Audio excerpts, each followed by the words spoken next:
Hello students, good evening. Today in 11th class physics, we are continuing with the chapter and exercise. We had discussed question number 1 and question number 2. Today we are starting with question number 3. Question number 3 में देखो, a calorie is a unit of heat energy. Calorie इन्होंने बोला है is a unit of energy, heat energy. Calorie is a unit of energy and is equal to 4.2 joules. So 1 calories is equal to 4.2 joules, ऐसा दिया है ना. अब इसके बाद and 1 joule is equal to 1 kg meter square per second square. This is given. अब इसमें इन्होंने कहा है suppose we employ a system of units in which the unit of mass. अब इसमें न्यू सिस्टम जो है उसमें इन्होंने बोला है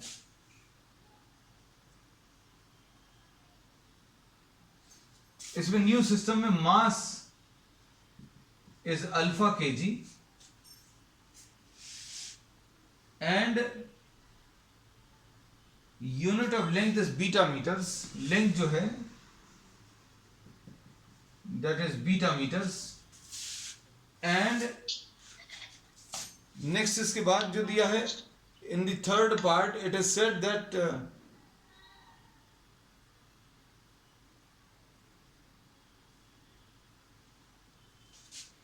थर्ड पार्ट में the unit of time is gamma seconds.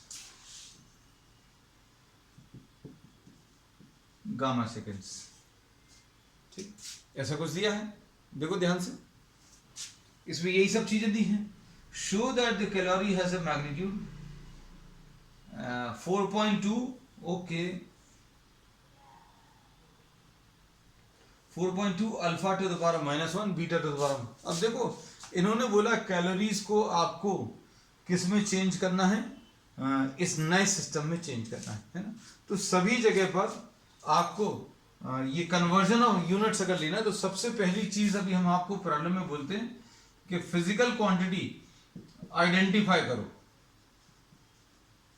अगर फिजिकल क्वांटिटी आप आइडेंटिफाई कर पाए तो अच्छी बात है, नहीं कर पाए तो भी कोई दिक्कत नहीं है.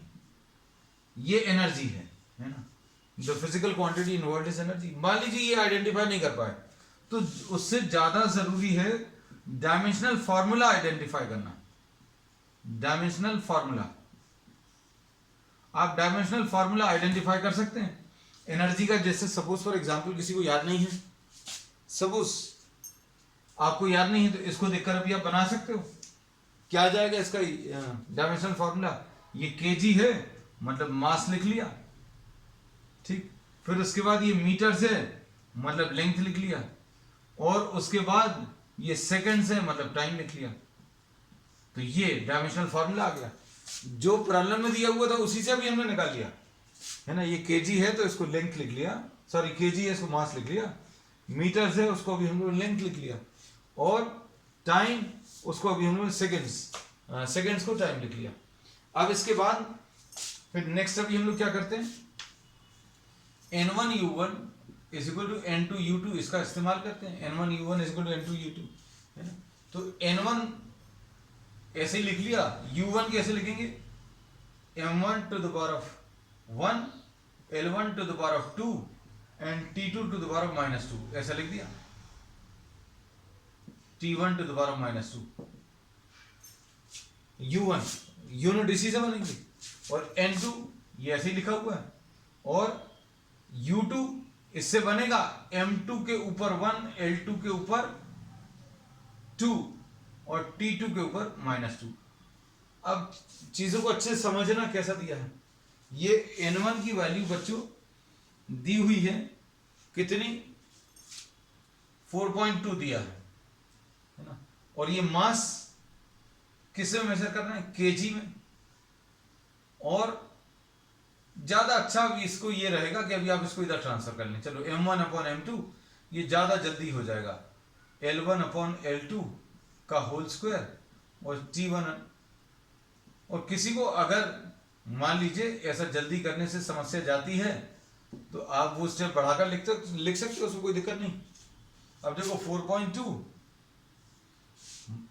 इस वाले सिस्टम में मास जो है केजी में मेजर कर रहे थे, ये मीटर स्क्वायर और ये सेकेंड -2, और ये क्या है नए सिस्टम में मास, ये अल्फा केजी आएगा बच्चों, और L2 कितना है, L2 बीटा मीटर्स है, और T2 क्या है गामा सेकेंड्स, है ना। अब इन सारी चीजों को अगर आप अच्छे से समझें, है ना, तो अभी हमने जो स्टेप बढ़ाने का बोला था वो ये वैल्यूज, ये स्टेप अभी हमने ऊपर लिख दिया, उसके बाद इनको इधर ट्रांसफर करना, तो ये कितना आ जाएगा केजी अपॉन अल्फा केजी, ऐसा कुछ आएगा। फिर L1 किसमें, मीटर में, अपॉन L2 कितना है बेटा, ये होल स्क्वायर है, ये याद रखना। L2 किसमें है, बीटा मीटर्स, और T1 सेकेंड्स में है, ऊपर -2 है, और T2 क्या है, T2 गामा सेकेंड्स, ये N2 आ जाएगा। तो N2 की ये वैल्यू निकालनी थी। अब इन सबको कैंसिल कर दो, ये कैंसिल होगा, तो क्या आ जाएगा 4.2, 1 upon alpha, 1 upon beta square and 1 upon gamma two the power -2। अब देखो इसमें आंसर जो दिया है ये alpha two the power -1, 4.2, alpha two the power -1, beta two the power -2 and gamma two the power 2। That's will be the answer. अब इसके बाद नेक्स्ट क्वेश्चंस देखते जाना अच्छे से। Question number 2, explain the statement clearly. अब इसमें आगे जो है वो थ्योरेटिकल टाइप का क्वेश्चन है, बट विल डिस्कस एवरीथिंग, है ना। अब चूंकि हम लोग एक्सरसाइज कर रहे हैं, कंप्लीटली कर रहे हैं, so will discuss each and every problem.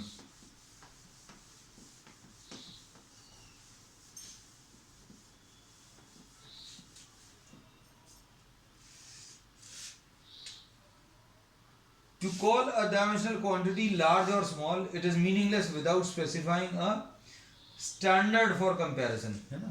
अभी हम लोग ये बोलते हैं कि जब तक आप चीजों को कंपेयर नहीं कर पाए तब तक लार्ज और स्मॉल नहीं बोल सकते, है ना। जैसे suppose if you are having, this is question number 4, जैसे suppose for example you are having 2 liquids, एक लिक्विड इसमें 40 डिग्रीज पर है ना, और दूसरे में लिक्विड का टेम्परेचर दिया नहीं है, और अभी हम इसमें बोल दें कि भाई this is colder with respect to this, ये जो है इसके कंपैरिजन में ठंडा है, तो भाई अभी हम लोग बता ही नहीं सकते जब तक दूसरे का टेम्परेचर नहीं दिया हो।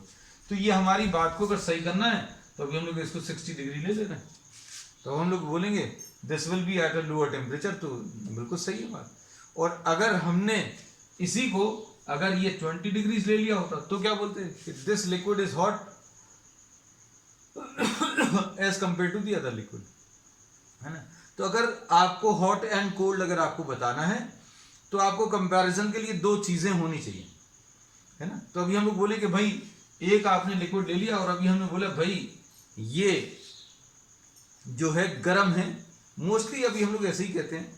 तो अभी हम लोगों का मतलब रहता है, जैसे suppose for example when your mother serves you hot milk, she says कि भाई इट्स हॉट, है ना। तो उस उनका कहने का मतलब ये है वो जो लिक्विड आपको सर्व किया है that is hot as compare to your body temperature, है ना। आप अगर उसको डायरेक्टली सिप कर रहे हैं, तो मिल्क अगर आप डायरेक्टली सिप कर रहे हैं, then its temperature is very large as compare to the temperature of your body, and that is to be understood. उसको अभी हम लोग अंडरस्टूड में ले लेते हैं कि भाई मदर ने बोला है, या mother is saying that the temperature of the milk is large, है ना, this is hot as compare to, ये नहीं बोलते, but it is obvious that it is as compare to what the temperature of your body, है ना। लेकिन physics में you have to specify, nothing is understood, है ना। तो अब हम लोग इसमें कुछ चीजें आपको बताते हैं। Atoms are very small objects. अब हम लोगों को पहला जो स्टेटमेंट दिया है भाई atoms are very small,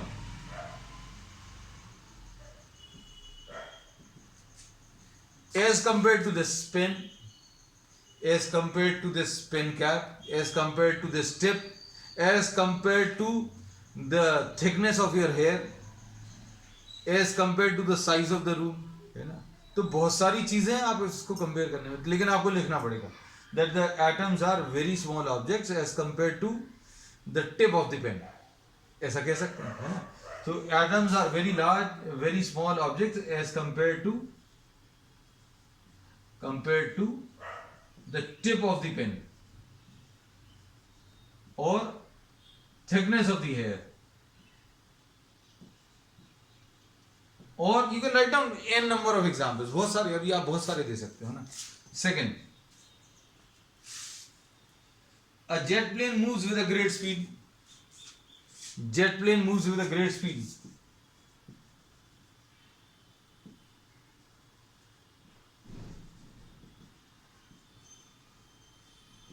As compared to what? As compared to your motorcycle. As compared to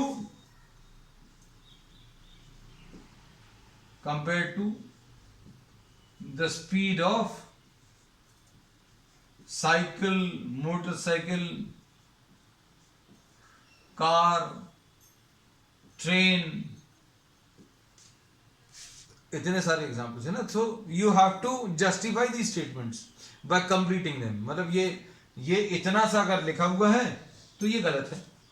अब हम ये इसी को अगर गलत करना है, इसी को अगर हमें कुछ और ऑपोजिट करना है, jet plane moves with a great speed as compare to speed of light, तो गलत हो जाएगा। क्यों? क्योंकि speed of light is very very very large as compare to the speed of the jet. तो हम लोग उस केस में क्या बोलेंगे? अब इसी स्टेटमेंट को हम अगर we have finished the problem, but we say the problem is given like this, jet plane is slower as compared to speed of light. Light की स्पीड बहुत ज्यादा होती है। चलो ठीक है, तो बहुत सारे एग्जांपल्स हैं। अभी हमने दो प्रॉब्लम्स में बहुत डिटेल में डिस्कस कर लिया। द मास ऑफ जुपिटर, तो मतलब इसमें अगर हम चाहें तो पूरी क्लास के स्टूडेंट्स का आंसर अलग अलग हो सकता है ना। अगर इस क्वेश्चन को अटेम्प्ट करना है then there are many examples possible for each part. Third part देखो क्या दिया है, the mass of Jupiter is very large. बिल्कुल सही है, very large as compare to what? Mass of the pen, mass of your book, mass of the earth, mass of the moon, है ना। लेकिन आप कंपैरिजन लो, उसकी टक्कर का लो, उससे कंपेरेबल हो तो मजा आएगा। अभी आप बोलोगे mass of Jupiter is very large as compare to the mass of the pen, तो ऑब्वियस है। As compare to mass of the moon ले लो, मास ऑफ द अर्थ ले लो, ये एक अच्छे एग्जांपल्स होंगे, है ना। सो मास ऑफ जुपिटर, ये कौन सा पार्ट है बच्चों? This is the C part. Mass of Jupiter is large as compared to mass of the moon.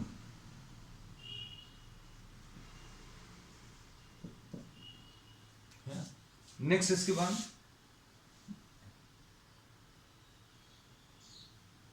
the air inside this room contains large number of molecules.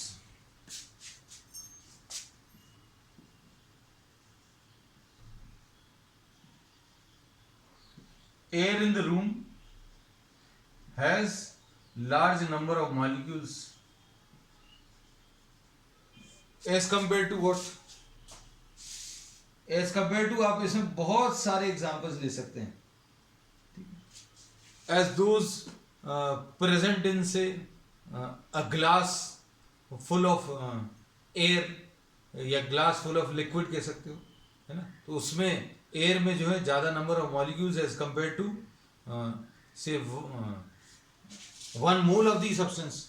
1 mole of air अगर आपने ले लिया या 1 mole of the substance ले लिया तो उसके comparison में, या फिर अभी हम लोगों को ये भी बताना है, तो number of molecules present in air in your room is large as compare to the books which are present in your bag.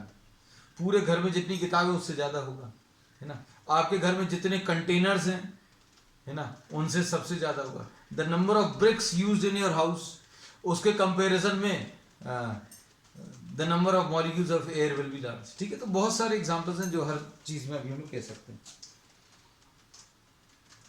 अब इसमें ई पार्ट में no justification is required because it is already a true statement. E part में क्या दिया है, a proton is much more massive, proton is massive as compare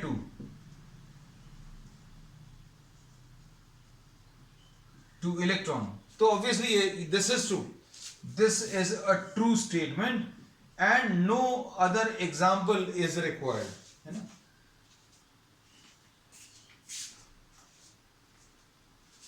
इसमें बच्चों अभी हम लोग क्या कह सकते हैं, प्रोटॉन जो है उसका मास जो है बहुत ज्यादा है as compare to what, mass of the electron. So no justification required in this. The speed of sound is much smaller than speed of light. F वाला statement is also true and no justification. Sound, speed of sound, speed of sound ये दिया है, और क्या दिया है, much smaller then, बहुत छोटा है as compare to speed of light, है ना। So this also is true. तो इसमें भी किसी टाइप के जस्टिफिकेशन की जरूरत नहीं। चलो अब इसके बाद नेक्स्ट क्वेश्चन देख लो। क्वेश्चन नंबर 5 देखो बच्चों। क्वेश्चन नंबर 5 में a new unit of length is chosen such that speed of light in vacuum is unity, है ना।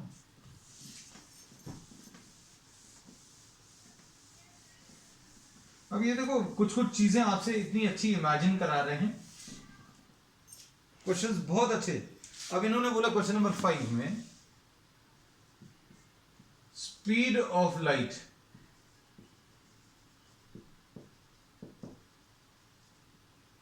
इन वैक्यूम,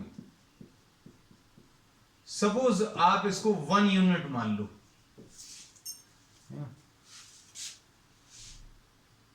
1 मीटर पर सेकेंड। 1 मीटर पर सेकेंड नहीं है, मतलब ये नई यूनिट है 1 यूनिट, अभी हमने बोल दिया। वैसे होती कितनी है स्पीड ऑफ लाइट, 3 × 10⁸ मीटर्स पर सेकेंड। अब 1 सेकेंड में 3 × 10⁸, मतलब 3 लाख किलोमीटर्स इसकी स्पीड होती है इन 1 सेकेंड, है ना। तो अब इसमें इन्होंने बोला कि 1 सेकेंड में एक ही यूनिट चल रहा है। अब इसके बाद इन्होंने बोला what is the distance between sun and the earth. Distance between sun and earth ये निकालना है इस नई यूनिट में, और इन्होंने टाइम दिया है। डिस्टेंस निकालने का ये फॉर्मूला है स्पीड इनटू टाइम। अब भाई सन से लाइट को अर्थ तक ट्रैवल करने में 8 मिनट्स एंड 20 सेकेंड्स लगते हैं। Time taken is 8 minute and 20 seconds. 8 × 60 है बच्चों, प्लस 20, ये 480 आ जाएगा, तो ये 500 सेकेंड्स आ गया। तो टाइम जो है कितनी आ गई, 500 सेकेंड्स, है ना। अब इसमें देखो ये स्पीड ऑफ लाइट कितनी है, 1 है नई यूनिट में, और टाइम कितना 500। तो नए वाले सिस्टम में बच्चों ध्यान से देखना, नए वाले सिस्टम में distance between the earth and the sun will be what, 500 units. नए वाले सिस्टम में, कौन से वाले सिस्टम में, जिसमें आपने लाइट की स्पीड 1 ली है।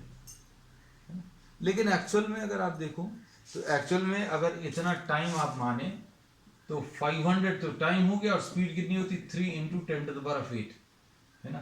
तो ये कितना आ जाएगा, 15 × 10⁻10। इसी के हिसाब से, इस प्रॉब्लम के हिसाब से, है ना। तो अभी हम लोग ये बोलते हैं कि ये एक नया सिस्टम इन्होंने बोला जिसमें लाइट की जो स्पीड है वो 1 यूनिट ली है। तो डिस्टेंस कितना आएगा अर्थ और सन के बीच में, distance between sun and earth will be speed into time.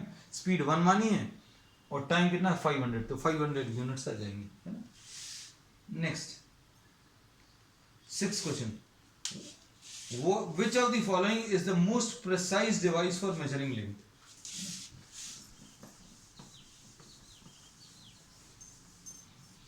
भाई प्रिसाइज इंस्ट्रूमेंट वो रहेगा, प्रिसीजन और एक्यूरेसी अभी हमने बहुत डिटेल में थ्योरी क्लास में आपको बताया है। मतलब जितने ज़्यादा डेसिमल प्लेसेस, जैसे अभी हम लोग ये बोलते हैं कोई अगर मेजरमेंट ले 3.2 3.115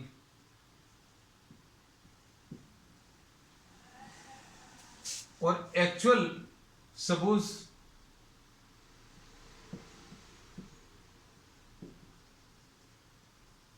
ट्रू लेंथ 3.21 मीटर्स है मान लीजिए, है ना, तो ये सबसे ज्यादा एक्यूरेट है, ये सबसे ज्यादा एक्यूरेट है।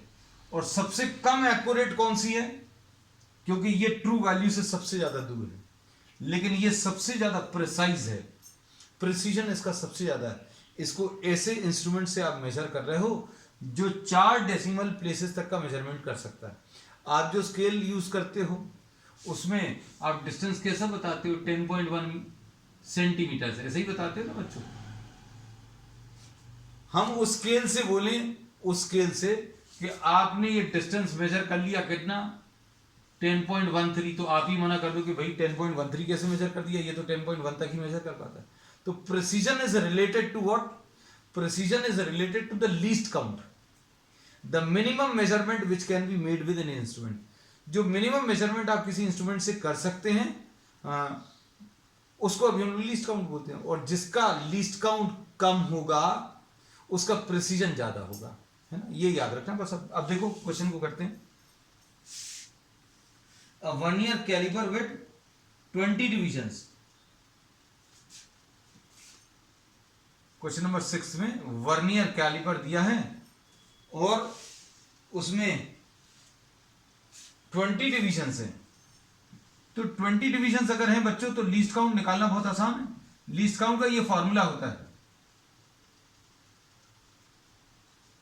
मेन स्केल रीडिंग का मिनिमम वैल्यू 1 है divided by number of divisions present in the vernier, तो ये 1/20 आ जाएगा, है ना।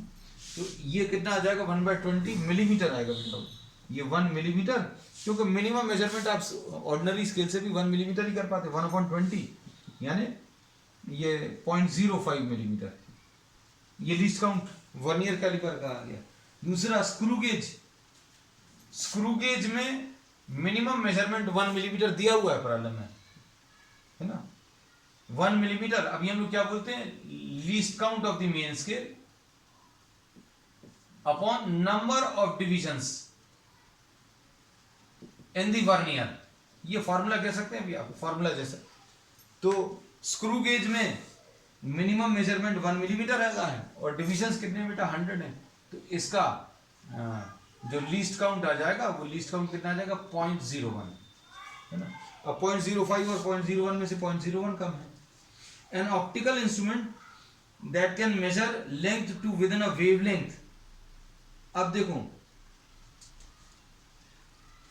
अब वेवलेंथ जो है बच्चों कितनी होती है, वेवलेंथ ऑफ लाइट 4000 एंगस्ट्रॉम से लगभग 7000 एंगस्ट्रॉम के बीच में कह सकते हो अप्रोक्सीमेटली, है ना। अगर आप 5000 मान लें, 5000 एंगस्ट्रॉम यानी 5000 into 10 to the power of -10, मतलब ये कितना आ जाएगा बच्चों 5 into 10 to the power of -7 metres, है ना। मिलीमीटर्स में चेंज कर लो क्योंकि सारे वैल्यूज मिलीमीटर में है। ये 0.05 मिलीमीटर है, ये 0.01 मिलीमीटर है स्क्रू गेज वाला, और ये कितना आ जाएगा 5 into 10 to the power of -4 millimetre, है ना। तो ऑब्वियसली ये जो है इसका लीस्ट काउंट जो है सबसे ज्यादा कम है, तो ये वाला जो इंस्ट्रूमेंट है वो सबसे ज्यादा प्रिसाइज है ना। अब इसके बाद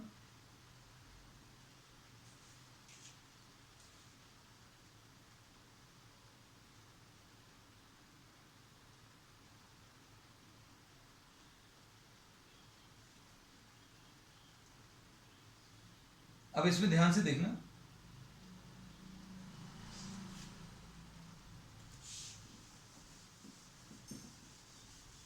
क्वेश्चन नंबर 7,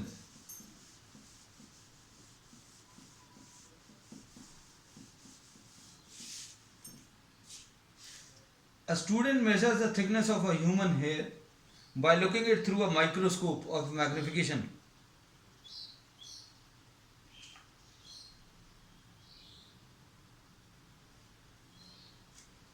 देखो,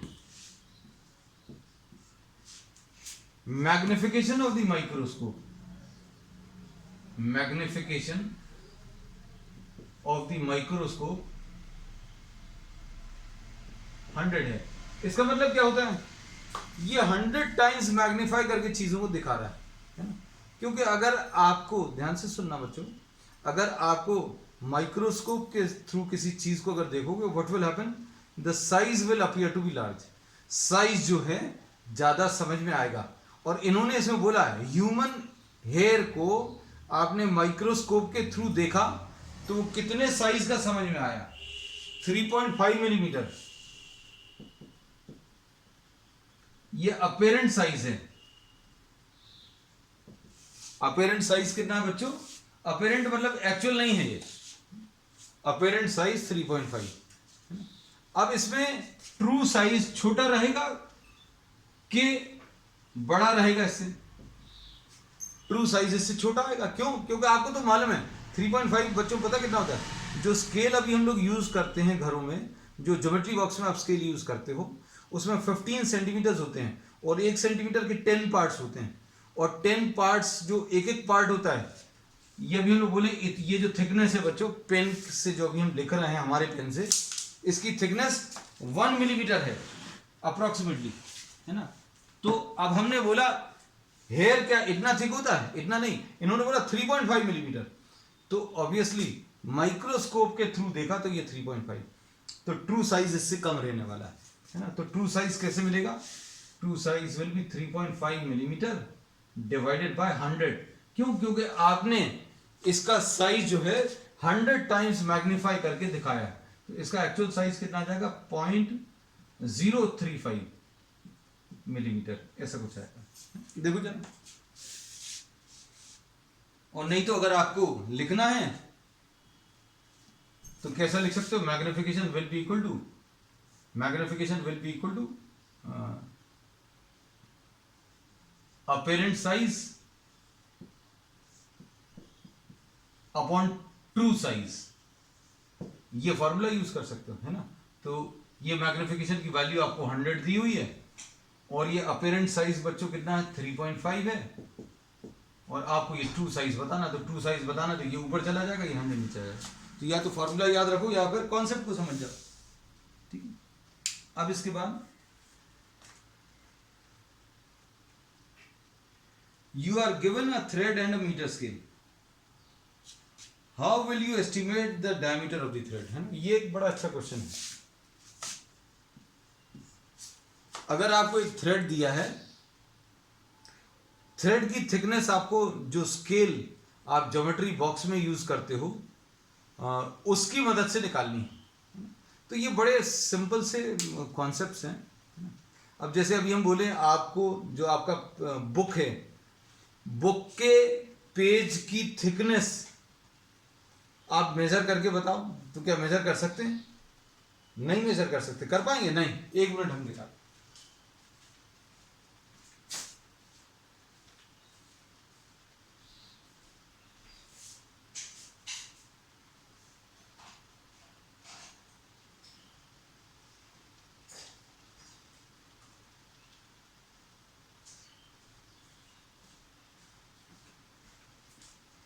अब आपको बुक की थिकनेस बच्चों अगर मेजर करनी है, बुक के पेपर की थिकनेस अगर आपको मेजर करनी है, तो आप क्या करोगे, आप इसमें just suppose for example these are 500 pages, तो 500 पेजेस की थिकनेस आप स्केल से मेजर कर लो।